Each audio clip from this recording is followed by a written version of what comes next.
నల్లగొండ జిల్లా Chityal railway bridge దగ్గర భారీగా ట్రాఫిక్ జామ్ అవుతోంది. మొన్నటి భారీ వర్షానికి బ్రిడ్జి కింద వరద నీరు నిలిచింది. దీంతో బ్రిడ్జి కింద నుంచి బయటికి వచ్చే టైంలో వాహనాలు ఆగిపోతున్నాయి. ఇవాళ ఉదయం కూడా వరద నీటిలో కారు ఆగిపోయింది. దీంతో ఇరువైపులా భారీగా ట్రాఫిక్ జామ్ అయింది. అదే సమయంలో అక్కడ విధులు నిర్వహిస్తున్న మునుగోడు ఎస్ఐ రవి ఉన్నారు. స్థానికులతో కలిసి కారును బయటకు తోసి ట్రాఫిక్ ను క్లియర్ చేశారు ఎస్ఐ. చిట్యాలలో ట్రాఫిక్ సంబంధించి మరిన్ని డీటెయిల్స్ శేఖర్ అందిస్తారు. శేఖర్, చిట్యాలలో ట్రాఫిక్ కారణం ఏంటి?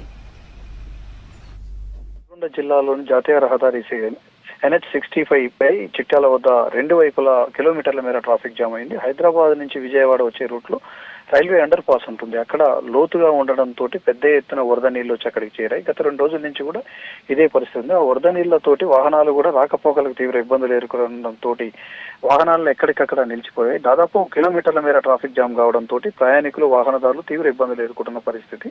అక్కడున్న పరిస్థితిని ఉదయాన్నే ప్రయాణికులు చాలా మంది కూడా అటు అధికార యంత్రాంగాన్ని చెప్పుకొచ్చారు. సోషల్ మీడియా వేదికగా నల్గొండకు చెందిన senior citizen Jayaprakash Reddy, doctor Jayaprakash Reddy అటు జిల్లా ఎస్పీ శరత్చంద్ర పవార్ తో పాటు సీఎంఓ కూడా మెసేజ్ చేశారు. ఇక్కడ ఉన్న పరిస్థితులు తీవ్ర ఇబ్బందులు ఎదుర్కొంటున్నారు. ఇందులో చిన్నపిల్లలు, వృద్ధులు కూడా ఉన్నారు. వాళ్ళని వెంటనే ఆ వాటర్ ని వెంటనే తీసేసే ప్రయత్నం చేయండి. అదేవిధంగా నెక్స్ట్ టైం ఇట్లాంటివి రిపీట్ కాకుండా చూడండి అని చెప్పేసి తను సోషల్ మీడియా వేదికగా పెట్టడంతో వెంటనే అప్రమత్తమైన జిల్లా ఎస్పీ శరత్చంద్ర పవార్ చుట్టుపక్కల ఉన్న నియర్ గా ఉన్న పోలీస్ స్టేషన్లకు సంబంధించిన పోలీసులను అక్కడికి పంపించారు. ట్రాఫిక్ ని క్లియర్ చేయడంతో పాటు మున్సిపల్ సిబ్బందిని అదేవిధంగా స్థానిక అధికార యంత్రాంగంతో అక్కడ ఉన్న వాటర్ ని మొత్తం కూడా మోటార్ల ద్వారా బయటికి తీసే ప్రయత్నం చేయమని చెప్పేసి కూడా ఆదేశాలు జారీ చేయడంతో అక్కడ అధికార యంత్రాంగం, మున్సిపల్ సిబ్బంది, స్థానిక పోలీసులు వాటర్ ని ప్రస్తుతం తోడేస్తున్నారు. అయితే పెద్ద ఎత్తున వరద నీళ్లు రావడంతో దాదాపు ఉదయం నుంచి కూడా వాహనాలు కదలడం లేదు. మరోవైపు చిట్యాల ముందుకు వచ్చేటప్పటికి అక్కడ ఫ్లైఓవర్ కు సంబంధించిన వర్క్ నడుస్తుంది.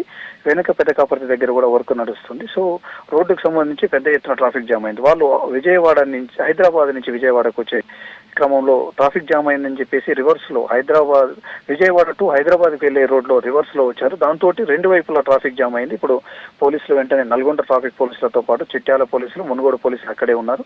వాళ్ళంతా కూడా ట్రాఫిక్ క్లియర్ చేసే పనిలో పడ్డారు. అక్కడ ఆ వాటర్ పెద్ద ఎత్తున ఉండడంతో వాటర్ లోనే కొన్ని వాహనాలు ఆగిపోయిన పరిస్థితి.